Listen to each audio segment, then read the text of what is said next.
اعوذ باللہ من الشیطان الرجیم بسم اللہ الرحمن الرحیم وما من دابۃ فی الارض ولا طائر یطیر بجناحیہ الا امم امثالکم ما فرطنا فی الکتاب من شیء ثم الی ربہم یحشرون۔ اس آیت کے اندر اللہ تبارک و تعالیٰ نے تمام مخلوق کے بارے میں ارشاد فرمایا ہے اور قرآن کے بارے میں بتایا ہے کہ قرآن کے اندر کتنا علم موجود ہے۔ اللہ تعالیٰ نے ارشاد فرمایا وما من دابۃ فی الارض، زمین میں کوئی چلنے والا جاندار ایسا نہیں ہے، ولا طائر، نہ ہی کوئی ایسا پرندہ ہے، یطیر بجناحیہ، جو اپنے پروں پر اڑتا ہو، الا امم امثالکم، وہ صرف اور صرف ایسی امت ہے جیسے تم امت ہو۔ ٹھیک ہے، یعنی اندازہ کریں کہ جتنی مخلوق ہے اس کے بارے میں اللہ تبارک و تعالیٰ نے ارشاد فرمایا انسانوں، جس طرح انسان امت ہیں حضور علیہ الصلوۃ والسلام کی، ایسے جاندار جتنے بھی ہیں، جانور ہیں، اور اس کے علاوہ جنات ہیں، پرندے ہیں، جتنی بھی مخلوق ہے وہ ساری کی ساری حضور کی امت میں شامل ہے۔ اب اس کے اندر یہ بات یاد رکھیں، مفسرین کہتے ہیں کہ اب اس کا کیا مطلب ہے، وہ تمہاری جیسی امتیں کیسی ہیں؟ تو علماء فرماتے ہیں، اس کا مطلب یہ ہے کہ جس طرح قیامت کے دن انسانوں کا حساب ہونا ہے، اسی طریقے سے جنات کا بھی حساب ہوگا اور اسی طریقے سے جانوروں کا بھی حساب ہوگا، یعنی جانوروں کو بھی حساب دینا پڑے گا۔ اور اس کی مثال یہ دی کہ آقا علیہ الصلوۃ والسلام نے ارشاد فرمایا قیامت کے دن صرف انسانوں کا حساب نہیں ہونا بلکہ جنات کا بھی حساب ہوگا، اور انسان اور جنات کا تو خصوصی طور پر ہوگا، باقی جو جاندار ہیں، جو جانور وغیرہ ہے، اللہ تبارک و تعالیٰ ان جانوروں کا بھی حساب لے گا۔ حتیٰ کہ آقا علیہ الصلوۃ والسلام نے ارشاد فرمایا کہ اگر کسی بکری نے، سینگ والی بکری نے، اگر بغیر سینگ والی بکری کو سینگ بھی مارا ہوگا نا تو قیامت کے دن اس کو بھی اس کا حساب دینا پڑے گا۔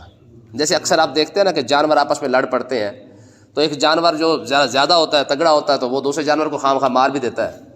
تو فرمایا قیامت کے دن وہ ایسا انصاف والا دن ہے، انسان تو انسان، اللہ تبارک و تعالیٰ اس دن جانوروں کے اندر بھی انصاف فرمائے گا۔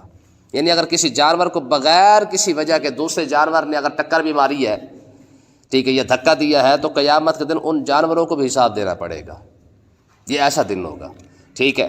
پھر آگے دیکھیں ہوگا کیا، پھر جب سارے انسانوں کا جب حساب ہو جائے گا اور جنات کا حساب ہو جائے گا، پھر ان کا انجام کیا ہوگا؟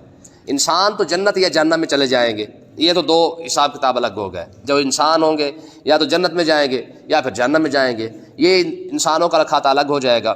پھر اس کے بعد جو جنات اور جانور وغیرہ جب ان کا حساب ہو جائے گا، ان کے بارے میں آتا ہے کہ اللہ تبارک و تعالیٰ ان کو جو حکم فرمائے گا، فرمایا تم مٹی ہو جاؤ۔ کیا ہو جاؤ؟ مٹی۔ یہ پھر جو جانور وغیرہ ہے یا پرندے وغیرہ ہے، جب ان کا حساب ہو جائے گا، ان کو جو انصاف وغیرہ ہوگا، ہونے کے بعد اللہ تبارک و تعالیٰ ان کو مٹی کر دے گا، اور جنات کو بھی مٹی کر دیا جائے گا۔ جب کافر دیکھیں گے نا کہ یار ان کو مٹی کر دیا گیا، ختم کر دیا گیا بالکل، اس وقت کافر کہیں گے وَيَقُولُ الْكَافِرُ يَا لَيْتَنِي كُنتُ تُرَابًا، کاش کہ آج مجھے بھی ساتھ ہی مٹی کر دیا جاتا۔ یعنی وہ جہنم کا عذاب دیکھ کر اور قیامت کے دن کی جو مشکلات دیکھ کر جو ہے پھر کافر بھی کہیں گے کاش کہ آج ہمیں جہنم میں نہ ڈالا جاتا، جس طرح ان کو آج جو ہے وہ جناب خاک کر دیا گیا ہے، بالکل ختم کر دیا گیا، ان کی ہستی ختم ہو چکی ہے۔ فرمایا کاش کہ آج اس وقت کافر یہ تمنا کریں کہ کاش ہمیں بھی مٹی کر دیا جاتا۔ یار دیکھیں وہ کیسے وہ مشکلات ہوں گی، ٹھیک ہے، جہنم کیا شے ہوگی کہ جس کے بارے میں کافر اس کو دیکھ کر جو ہے یہ تمنا کریں کہ مالک آج ہمیں مٹی ہی کر دے۔ حدیث پاک کے اندر آتا ہے کہ قیامت کے دن جب جہنم کو اللہ تبارک و تعالیٰ جناب جبریل کو فرمائے گا جبریل جہنم کو نا کھینچ کے میرے سامنے رکھ، ٹھیک ہے جی۔ تو اللہ تبارک و تعالیٰ کے حکم سے جناب جبریل علیہ الصلوۃ والسلام 70,000 زنجیریں ڈال کر جہنم کو گھسیٹ کر اللہ تبارک و تعالیٰ کے سامنے رکھیں گے، اور اس سے چنگاڑے نکل رہے ہوں گے، ٹھیک ہے جی۔ جب قیامت والے دن جب یہ سارا بزم معاشر جب یہ جہنم کے اندر یہ آگ کے چنگاڑے دیکھے گی نا، تو اس وقت پھر فرمایا سارے کے سارے گھٹنوں کے بل جو ہے وہ زمین پر جا کے لگیں گے، حتیٰ کہ انبیاء بھی گھٹنوں کے بل زمین پر جا کے لگیں گے، اور سارے کے سارے کی صرف یہی تمنا ہوگی کہ مالک آج مجھے چھوڑ دے، باقی سب خیر ہے۔ نبی کی زبان پر بھی یہ بات آ جائے گی، یعنی ایسا وہ ایک دن ہوگا، ٹھیک ہے۔ تو بہرحال اللہ تبارک و تعالیٰ نے ارشاد فرمایا جیسے تم امت ہو، یہ پرندے، یہ جانور، یہ سمندر کے اندر، خشکی کے اندر جتنی بھی بحری بری مخلوق ہے، فرمایا یہ بھی ایسے ہی اللہ کی مخلوق ہے، امت ہے جیسے تم امت ہو، تو جیسے تمہارا حساب ہونا ہے ان کا بھی ایسے حساب ہونا ہے۔ اور دوسری تفسیر یہ ہے کہ جیسے تم رب کی عبادت کرتے ہو یہ بھی ویسے ہی رب کی عبادت کرتے ہیں، ٹھیک ہے نا جی۔ حدیث پاک کے اندر آتا ہے کہ جاندار تو جاندار رہے نا، یعنی یہ جو جانور ہے یا پرندے ان کو چھوڑے، فرمایا کہ جو درخت ہے جو پتا ہے نا یہ بھی سارے کے سارے اللہ اللہ کرتے رہتے ہیں۔ اور حدیث پاک کے اندر آتا ہے کہ کوئی درخت اس وقت تک کٹتا نہیں ہے جب تک وہ اللہ اللہ کرنا چھوڑ نہ دے، یعنی جب کوئی درخت اللہ اللہ کرنا چھوڑ دیتا ہے، ذکر چھوڑ دیتا ہے، وہ پھر اسے کاٹ دیا جاتا ہے۔ تو اس کا مطلب یہ کہ جتنے درخت کٹتے ہیں نا یہ تب ہی جا کے کٹتے ہیں جب وہ اللہ کا ذکر کو چھوڑ دیتے ہیں۔ اور دوسری تفسیر یہ ہے، حدیث یہ ہے کہ جب کوئی درخت اللہ کا ذکر چھوڑ دیتا ہے وہ سوکھنا شروع ہو جاتا ہے، ٹھیک ہے جی۔ حالانکہ ہم سمجھتے ہیں شاید یہ گرمی کی وجہ سے سوکھ گیا ہے، پانی نہ ملنے کی وجہ سے سوکھ گیا ہے، لیکن حدیث پاک یہ ہے کہ جب کوئی درخت اللہ کا ذکر چھوڑ دیتا ہے تو کیا ہوتا ہے، یا اسے کاٹ دیا جاتا ہے یا پھر وہ سوکھ جاتا ہے۔ آگے دیکھیں جی، فرمایا ما فرطنا فی الکتاب من شیء، فرمایا یہ جو کتاب الحم سے لے کر والناس تک تمہارے پاس موجود ہے، فرمایا کہ ہم نے اس کتاب کے اندر کوئی شے ایسی چھوڑی نہیں ہے جس کو بیان نہ کیا ہو، ٹھیک ہے۔ یار دیکھیں آج مسلمان کتنا محروم ہے کہ یار ایک علم کا خزانہ، تو ایک عام بات ہے نا علم کا خزانہ، اس کائنات کے اندر جو کچھ بھی موجود ہے نا، یا جو کچھ بھی ہو رہا ہے یا ہوگا یا ہونے والا ہے، جو معاملات ہیں وہ سارے کے سارے اسی قرآن کے اندر بیان کیے گئے ہیں۔ یہ تو ہماری کم فہمی ہے یا کم علمی ہے کہ ہم سمجھ نہیں سکتے ہیں، یا ہم اس کے بارے میں جو قرآن کو جو ہے وہ اتنا اس سے علم اتنا حاصل نہیں کر سکے، یہ ہم نہیں کر سکے، وگرنہ اللہ تبارک و تعالیٰ نے فرمایا ما فرطنا فی الکتاب من شیء، ہم نے ہر شے کو قرآن پاک کے اندر بیان کر دیا ہے، ٹھیک ہے۔ بلکہ ایک جگہ پہ قرآن مجید کی آیت ہے کہ لا اصغر من ذلک ولا اکبر الا فی کتاب مبین، فرمایا کہ ہم نے ذرے سے چھوٹی اور ذرے سے بڑی چیز بھی قرآن پاک کے اندر بیان کر دی ہے۔ اب سوچ سکتے کہ ذرہ کیا ہے، یعنی ذرے سے چھوٹی چیز بھی قرآن کے اندر موجود ہے، اور ذرے سے بڑی، ذرے سے بڑا تو پھر سارا کچھ موجود ہے، ٹھیک ہے۔ اب ذرہ کتنا ہوتا ہے یار، یوں سمجھ لے کہ آپ یہ دیکھیں ریت کا ایک ٹکڑا اٹھا کے دیکھ لیں، ریت کا جو وہ چھوٹا سا ہوتا ہے، اگر اسی کو بھی ذرہ سمجھ لیا جائے، اول تو اس کو بھی ذرہ نہیں کہا جاتا، وہ بھی بڑا ہے، ٹھیک ہے۔ تو اللہ تعالیٰ نے فرمایا ذرے سے بھی چھوٹی چیز، اس کا مطلب یہ ہے کہ کوئی ایسی مخلوق یا کوئی ایسی چیز موجود ضرور ہے جو ذرے سے بھی چھوٹی ہے، اور جس کو اللہ تبارک و تعالیٰ نے قرآن پاک کے اندر بیان کیا ہوا ہے۔ ہاں کوئی اب ہم کیونکہ اسے نہیں حاصل کر سکے تو یہ اور بات ہے، ٹھیک ہے جی۔ تو حضرت عبداللہ ابن عباس فرمایا کرتے تھے، آپ فرماتے تھے کہ میری اگر اونٹ کی رسی بھی گم ہو جائے تو میں بھی وہ قرآن اٹھا کر میں اس کو بھی ڈھونڈ لیتا ہوں کہاں پڑی ہوئی ہے، ٹھیک ہے جی۔ لوگوں کے پاس اتنا علم تھا۔ تو بہرحال اللہ تبارک و تعالیٰ نے ارشاد فرمایا کہ اس کائنات کا جتنا علم ہے وہ سارا کا سارا ہم نے قرآن پاک کے اندر بیان کر دیا ہے۔ آگے فرمایا ثم الی ربہم یحشرون، اب ہوگا کیا، فرمایا کہ قیامت کے دن اللہ تبارک و تعالیٰ کے سامنے سب کو جمع کیا جائے گا، پھر جتنی مخلوق رب نے بنائی ہے، چاہے وہ خشکی کی ہے، تری کی ہے، جو کچھ بھی ہے رب کے سامنے سب نے پیش ضرور ہونا ہے۔ اور اگلی بات فرمایا والذین کذبوا بآیاتنا، اب دیکھیں نا پیچھے قرآن کی شان بیان کر دی ہے، ساری امتوں کو بیان کر دیا ہے، اب آگے سمجھانے کے لیے ایک بات کی ہے، فرمایا والذین کذبوا بآیاتنا، فرمایا وہ لوگ جنہوں نے ہماری آیتوں کو جھٹلا دیا ہے، صم بکم فی ظلمات، فرمایا کہ اب وہ بہرے بھی ہیں اور گنگے بھی ہیں، اور تیسری بات یہ ہے کہ وہ اندھیروں کے اندر بھٹک رہے ہیں۔ بندہ اندھیرے میں ہوتا نا، جب دیکھیں نا لائٹ چلی جاتی ہے ہمیں اندھیرے کے اندر کچھ نظر نہیں آتا، ایسے ہی ہوتا ہے نا کہ اندھیرے کے اندر کچھ ہمیں نظر نہیں آتا ہے۔ فرمایا جب کوئی بندہ اللہ کی نشانیوں کو، اللہ کی آیات کو، دین اسلام کی کسی بات کو جب بندہ جھٹلا دیتا ہے کہ خیر ہے اور کچھ نہیں ہے ہی ہے، ٹھیک ہے جی، جب بندہ یہ باتیں کرتا ہے نا تو اللہ تبارک و تعالیٰ اس کو اندھا اور گنگا کر دیتا ہے، بہرا کر دیتا ہے۔ مطلب کیا ہے، یہ نہیں کہ وہ بات نہیں سن سکتا یا وہ کلام نہیں کر سکتا، ایسی بات نہیں ہے، بلکہ اندھا اور بہرا کیسے کرتا ہے، فرمایا نہ وہ حق سن سکتا ہے نہ وہ حق بول سکتا ہے۔ یہ سزا ہے، یہ کیا ہے، سزا ہے کہ آج دیکھ لے کہ ہمارے پورے امت مسلمہ کو دیکھ لیں، نہ حق بولنے کی کسی کے اندر طاقت ہے نہ حق سننے کی طاقت ہے۔ فلسطین چیخ چیخ کر سب کو سنا رہا ہے، کوئی بھی نہیں سن رہا، ٹھیک ہے جی۔ کیا ہے، یہ بہرے ہو چکے کہ نہیں ہو چکے، ٹھیک ہے۔ اب سارے دیکھ رہے ہیں کہ وہاں تو کربلا ہی ہے، کربلا کے اندر کیا تھا، جو چلو مشہور مثال پانی بند کر دیا تو پانی تو یہاں بھی بند ہو چکا ہے، معصوم بچے سارے مر چکے ہیں، سارے کو شہید کیا جا رہا ہے، ٹھیک۔ کالے کیمپ کے اندر انہوں نے جناب بمباری کی ہے، ٹھیک ہے، خدا جانے کتنے بندے بیٹھے تھے وہاں پہ، وہ سارے شہید ہو چکے ہیں، بچے بھی اور عورتیں بھی۔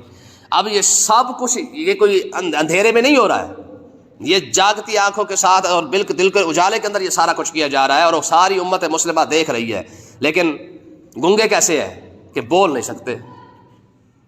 بول سکتے. وہ آج میں ایک ویڈیو دیکھ رہا تھا کہ ایک فلسطینی نا وہ ٹرک اندر گیا ہے وہ جو خوراک کا اور دوسری چیزیں جا رہی ہیں, ٹھیک ہے جی, اس نے ویسے چپیڑ ماری ہے امت مسلمہ کے منہ پر. اس نے کہا جی شکر الحمدللہ کم سے کم ہمارے لیے کفن تو لوگوں نے بھیج دیے ہیں, یعنی کفن سے بھرا ہوا ٹرک تھا, ٹھیک ہے. انہوں نے کہا چلو اتنا ہی صحیح, کم سے کم تم نے ہمارے لیے کفن تو بھیجا. نہ پانی بھیج سکے, نہ غذا بھیج سکے, نہ اسلحہ دے سکے, نہ ان کے ساتھ کھڑ سکے, نہ ان کی بات کر سکے, ہے جی. ہماری سپر پاور جو ہماری ہے وہ تو ویسے بھی ماشاءاللہ ایسی گونگی ہوئی ہے, اب بولنے کی طاقت نہیں رہی حاجیوں کے اندر, ٹھیک ہے جی. ویسے تو حاجی دفاع کرنے کے لیے مشہور ہے, اب حاجی ایسے گونگے ہوئے ہیں کہ حاجیوں سے بولا نہیں جا رہا کہ ایک لفظ ہی کم سے کم ان کے لیے بول دے, سوال ہی پیدا نہیں ہوتا ہے. یہ تو ایٹمی پاور کا حال ہے, تو باقی تو ویسے بیچارے مجبور ہو کے بیٹھے ہیں, ٹھیک ہے.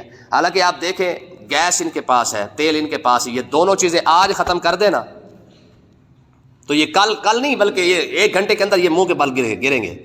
لیکن سوال ہی پیدا نہیں ہوتا کہ اب, کیونکہ جب لوگوں نے جب امت مسلمان اسلام کا مذاق اڑایا تو اندھے اور گنگے کیسے ہوئے ہیں کہ آج سب کے سامنے فلسطین ہونے کے باوجود کوئی بول بھی نہیں سکتا اور کوئی سن بھی نہیں رہا ہے. نہ ان کی آوازیں سن رہا ہے کوئی, نہ بچوں کی چیخیں نظر آ رہی ہیں. حتیٰ کہ یار آپ اندازہ کریں ان لوگوں کے حوصلے دیکھیں, ایک عورت اپنے بچے کی سر کی کھوپڑی اٹھا کے لوگوں کو دکھا رہی تھی. عام بندہ دیکھ نہیں سکتا اس کے ان کو, لیکن وہ اپنے ہاتھوں کے اندر سب کچھ اٹھایا ہوا ہے انہوں نے. ایک ویڈیو میں نے دیکھی ہے, اس کو شاپر بھرے ہوئے تھے پورے وہ جناب وہاں تک, ٹھیک ہے جی. اس کے اوپر لکھا ہوا تھا یہ شاپروں کے اندر کوئی خوراک نہیں پڑی ہے, یہ شاپروں کے اندر وہ جسم کے ٹکڑے پڑے ہیں جو کٹ کے جو دور جا کے گرے ہیں, ان کو اکٹھا کر کے شاپروں کے اندر پیک کیا گیا ہے. لیکن یہ سارا کچھ نظر نہیں آ رہا ہے. تو اللہ تبارک و تعالیٰ نے ارشاد فرمایا من یشاء اللہ یضللہ, فرمایا رب جسے چاہتا ہے اسے گمراہ کر دیتا ہے. گمراہ کیسے ہوتے ہیں وہ میں نے کل آپ کو جیسے بتایا تھا, جب ہمیں ضرورت نہیں اسلام کی تو اسلام کو بھی ہماری ضرورت نہیں ہے. پھر ہم گمراہ کیسے ہوئے ہیں کہ آج سب کچھ سامنے ہونے کے باوجود, جہاد امت مسلمہ پر فرض عین ہونے کے باوجود بھی, ٹھیک ہے جی. حالانکہ اب تو مفتیوں نے فتویٰ بھی دے دیا کہ جہاد اس ٹائم فرض عین ہو چکا ہے. سعودی عرب کے اندر 8-10 مفتی اکٹھے ہوئے, انہوں نے باقاعدہ یہ کہا کہ اس ٹائم عالم اسلام پر جہاد فرض ہے اور فرض عین ہے, ٹھیک ہے. اب بھی جہاد فرض نہیں ہوتا کب ہونا ہے, ٹھیک ہے. لیکن گمراہ کیسے ہوئے ہیں کہ کسی ایک حکمران کے اندر بھی غیرت نہیں رہی ہے. تو اللہ تبارک و تعالیٰ نے ارشاد فرمایا من یشاء اللہ یضللہ, رب جسے چاہتا ہے اسے گمراہ کر دیتا ہے. کلمہ پڑھ کے بھی بندے گمراہ تو ہو ہی گئے نا. ومن یشاء یجعلہ الی صراط مستقیم, رب جسے چاہتا ہے اسے سیدھے راستے کی طرف ہدایت بھی دے دیتا ہے. ہاں یہ رب کے حکم سے ہے, جسے چاہے سیدھے راستے پر لگا دے, جسے چاہے گمراہ کر دے. اگر گمراہ ہوئے کہ ساری امت گمراہ ہو چکی ہے, کوئی ایک بندہ بھی بولنے والا نہیں ہے. اور غیر مسلموں نے 3 غیر مسلموں نے تو فلسطین کے ساتھ جو اپنا اسرائیل کے ساتھ سفارتی تعلقات سارے ختم کیے. 3 غیر مسلموں نے, کسی ایک مسلمان ملک نے سفارتی تعلقات ختم نہیں کیے, ٹھیک ہے جی. وہ جو طیب اردگان بڑا بولتا تھا نا اسلام کی, بڑی وکالت کرتا ہے, ٹھیک ہے جی. آپ حیران ہوں گے کہ ترکیوں کے سب سے زیادہ معاہدے فلسطین اسرائیل کے ساتھ ہیں. اسلامی ملکوں میں سب سے زیادہ معاہدے خود ترکیوں کے ہیں, ٹھیک ہے.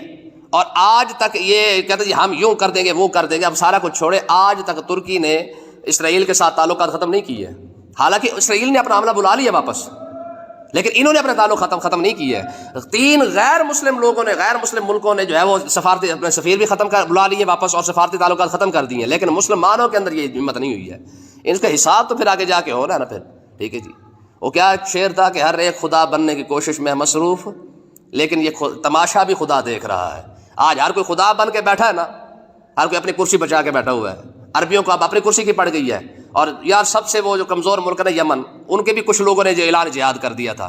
اب سعودی عرب کو اپنی کرسی کا خطرہ ہے, ٹھیک ہے جی. اور عرب ملک کو پٹی کو اپنے خطرہ ہے, مصر کو اپنا خطرہ ہے. اور آپ یہ دیکھیے گا, یاد رکھیں, یہ جتنی مرضی عرب والے اپنی کرسی بچا لے. یہ پرسوں چوتھ کی بات ہے, عرب کے اندر, سعودی عرب کے اندر ایک بہت بڑا جناب انہوں نے ناچ گانے کا پروگرام کیا ہے. اسی رات, جس رات فلسطین کے اندر سب سے زیادہ بمباری ہوئی ہے, اسی رات سعودی عرب کے اندر ڈانس پارٹی ہوئی ہے, اور بہت بڑا انہوں نے پروگرام کیا ہے ایک ہی رات کے اندر.